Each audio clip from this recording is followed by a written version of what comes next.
मेरा नाम भावना शाह है। मैं बम्बई में रहती हूँ और आप ज़रूर इस चैनल को लाइक और सब्सक्राइब कीजिए। भावना जी, आपका बहुत बहुत स्वागत है। और हम जानना चाहते हैं कि आर्ट में रुचि आपकी कब से और कैसे शुरुआत हुई, तो इस बारे में आप कुछ विस्तार में बताइए।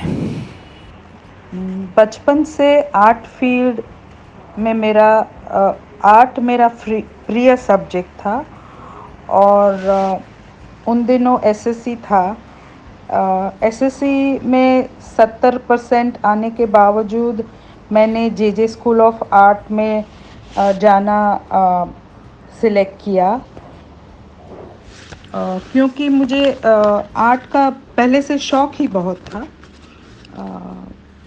उन दिनों कम मार्क्स वाले लोग आर्ट स्कूल में जाते थे, इसलिए मुझे उन दिनों जो पलशिकर डीन थे उन्होंने बुला के पूछा कि इतने मार्क्स होने के बावजूद आप यहाँ क्यों आए हैं। मैंने बोला purely because I love art. आप किस तरह से काम की शुरुआत करती हैं, उस बारे में कुछ बताइए। कुछ एक्सपेरिमेंटेशन, कुछ यहाँ वहाँ का पेंटिंग, ज़्यादा सब वाटर कलर मीडियम में मैं करती हूँ और इसी में मेरा इंटरेस्ट है। जी, तो आप काम शुरुआत करने से पहले आप कुछ प्लान करती हैं या रैंडमली आप शुरू करती हैं? काम के लिए कुछ प्लान नहीं होता है, पर कुछ ना कुछ हो जाता है। जैसे ट्रैवलिंग करते हैं तो इतनी सारी नई चीज़ें देखते हैं कि उसमें से इंस्पिरेशन आता रहता है कि चलो ये देखा, वो दिमाग में रह गया और उसी को घर जाके फिर मैं पेंट करती हूँ, फ़ोटोज़ ले लेती हूँ रेफरेंस के लिए और एंजॉय करती हूँ पेंट करना। कोई भी मीडियम हो, मुख्य उद्देश्य वही होता है कि काम को हम कितना एंजॉय कर रहे हैं, कितना हम उसमें इन्वॉल्व हैं। आपके एकेडमिक शिक्षा के विषय में कुछ बताइए। जेजे स्कूल ऑफ आर्ट्स में मैंने फाउंडेशन किया और उसके बाद 2 साल का उन दिनों में डिप्लोमा कोर्स था टेक्सटाइल और इंटीरियर्स और सिरेमिक्स के लिए। तो मैंने इंटीरियर्स चूज़ किया क्योंकि उस डिपार्टमेंट में काम करने से दूसरे डिपार्टमेंट्स में हम जा सकते हैं और असाइनमेंट्स ऐसी होती थी कि सब एक्सपोजर मिलता था, तो मुझे वो बहुत इंटरेस्टिंग लगा, इसलिए मैंने इंटीरियर्स ज्वाइन किया। बल्कि अब थोड़ा रिग्रेट हो रहा है कि फाइन आर्ट्स ही मुझे करना था, पर तभी वो ठीक लगा तो वो किया। और उसके बाद सोफाया पॉलीटेक्निक में मैंने सिरेमिक का एक 6 महीने का कोर्स था वो किया और 1 साल का सिल्क स्क्रीन प्रिंटिंग का कोर्स था टेक्सटाइल का, वो भी पूरा किया। उसके बाद मैंने 2 साल तक एक इंटीरियर डिज़ाइनिंग फर्म में वर्क एक्सपीरियंस लिया, वो भी बहुत यूज़फुल था। भावना जी, वाटर कलर को चुनने की आपकी कुछ विशेष वजह रही होगी, उस विषय में आप कुछ बताएं तो अच्छा है। कुछ साल मैं फुल टाइम हाउसवाइफ थी, बच्चे छोटे थे तो वक्त नहीं मिलता था। शायद मैंने इस कारण से वाटर कलर पिकअप किया क्योंकि एक्सप्रेस करना ज़रूरी था और सबसे क्विक और इजी मुझे वाटर कलर लगा, क्योंकि कोई फस नहीं, कुछ नहीं, एक छोटा सा पेंट बॉक्स ले लो और पेपर ले लो और कुछ। तो तब मैं फ्लावर्स और लीव्स वगैरह करके खुश होती थी बहुत साल तक। फिर वक्त जाते जाते मैंने बहुत कुछ वाटर कलर में ट्राई किया, यूट्यूब से बहुत सीखा, वर्कशॉप्स काफ़ी जॉइन की, ट्रैवलिंग भी किया इसलिए सीखने के लिए दूसरे कंट्रीज़ में और अपने देश में। मिलिंद मलिक सर, विक्रांत शिटोले, उनके वर्कशॉप्स जॉइन किए और इनसे बहुत सारे सर्स टीचर्स से बहुत कुछ सीखा और एक अपना स्टाइल डेवलप किया, अपना एक्सप्रेशन काम करते करते आ गया। और अभी भी मुझे कुदरत और फूल पौधों से बहुत लगाव है, तो वो मेरे काम में आता ही रहता है। ये मीडियम इतना डिफ़िकल्ट लोग समझते हैं वैसा नहीं है। उल्टा फास्ट है और एक्सपेरिमेंटिंग के बाद कुछ फंडामेंटल्स समझने के बाद बहुत आसान हो जाता है। सिर्फ आपको एक्सप्रेस करना है स्ट्रोक से और वॉशेस से। तो ये वॉशेस और स्ट्रोक स्टूडेंट्स के लिए ये दो ही चीज़ें हैं जो अपने आप को एक्सप्रेस करने में बहुत यूज़फुल होती है। और वाटर कलर यही तो है। बट वाटर कलर प्रिडिक्टेबल नहीं है, बहुत एक्साइटिंग है। और वो पानी और पिगमेंट का जो प्ले होता है पेपर पे, वो मेरे लिए एक बहुत ही खुशी देने वाली चीज़ है। तो मैं ये बार बार पेंट करती ही रहती हूँ। और स्टूडेंट्स को मैं एडवाइस दूंगी कि हार्ड वर्क, मेहनत, लगन इसके लिए आपको करनी ही होगी। पर वो करते करते सब हासिल हो सकता है, बस काम करते रहना है। ये बात अनिवार्य है, पर काम करते रहो और रिज़ल्ट ज़रूर आते रहेंगे। और मज़ा से करो।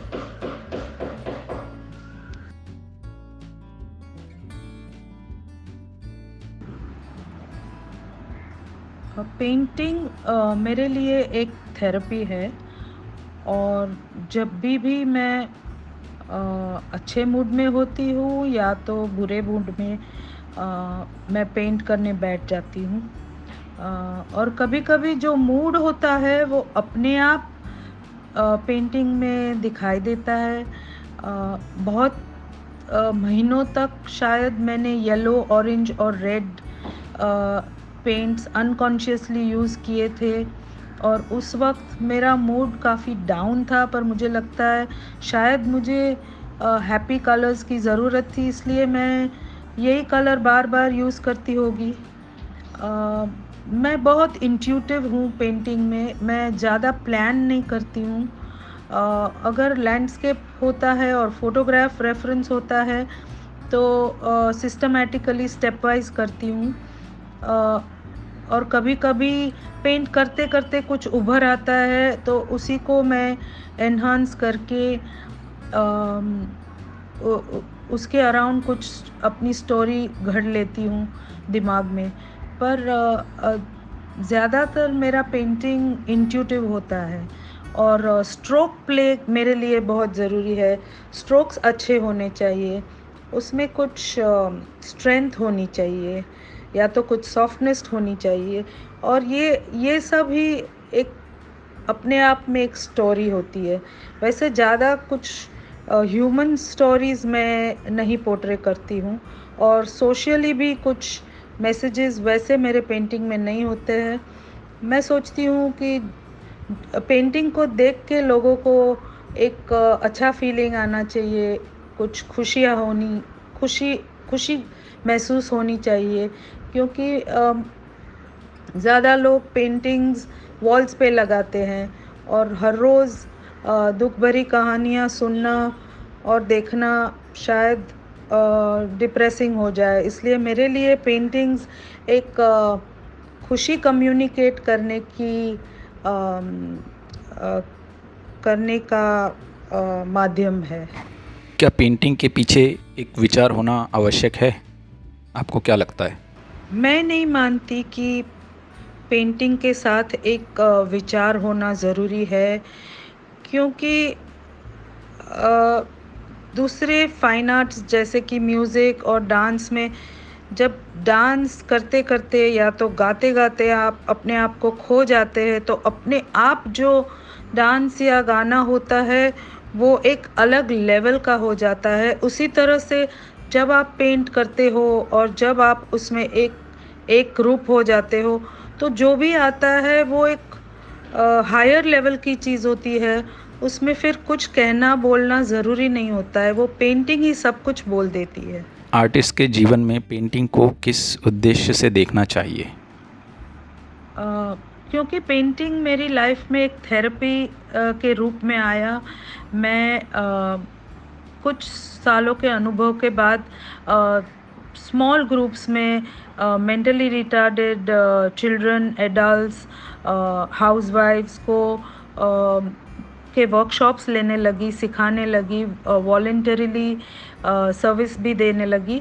और उसके एक अनुभव में एक ही बात थी कि पेंटिंग सबकी लाइफ में एक रिलैक्सेशन, एक खुशी लाता है। अभी के फ्रेश अनुभव में गए हफ्ते मैंने नायर हॉस्पिटल के स्टाफ, डॉक्टर्स, नर्सेस के साथ एक पेंटिंग वर्कशॉप की। उसमें से एक डॉक्टर ने अभी मेरे साथ कम्युनिकेट किया कि कल शाम को उसकी हॉस्टल में एक रेसिडेंट डॉक्टर ने सुसाइड किया, और वो ये बात उनको बहुत डिस्टर्ब करती थी। और उन्होंने रात को 10 बजे से सुबह 1 बजे तक पेंटिंग किया, और उन्होंने कहा कि उनको बहुत ही हेल्पफुल हुआ और वो रिलैक्स हो पाए। तो ये बड़ी बात है पेंटिंग की। ये काफ़ी लोगों की लाइफ में एक थेरेपी का काम करती है, जो आजकल हमने लॉकडाउन में भी बहुत सी जगह पे देखा है। तो this is the changing face of painting. It gives joy and relief and happiness in people's lives. यही बात तो सबसे बड़ी बात है मेरे लिए कि लोगों को खुशी मिले, सुकून मिले इससे। बहुत बहुत धन्यवाद भावना जी। आपकी बातचीत से बहुत सारे लोग प्रभावित ज़रूर होंगे, और जिस प्रकार आप इन अच्छे काम के साथ साथ लोगों की सेवा में भी लगी हैं, इससे बहुत सारा आपको लोगों की दुआएं ज़रूर मिलेंगी। और उम्मीद है कि आने वाले समय में हम और लाइव एक बातचीत के साथ आपका स्टूडियो विज़िट करें, और जो भी लोग नए हैं इस चैनल पे, वो लोग इस चैनल को सब्सक्राइब कर लें और बेल आइकन को दबा दें, ताकि नए नोटिफिकेशन आपको मिलते रहें। और इसी के साथ आज हम इस कार्यक्रम को यहीं समाप्त करते हैं। बहुत बहुत धन्यवाद।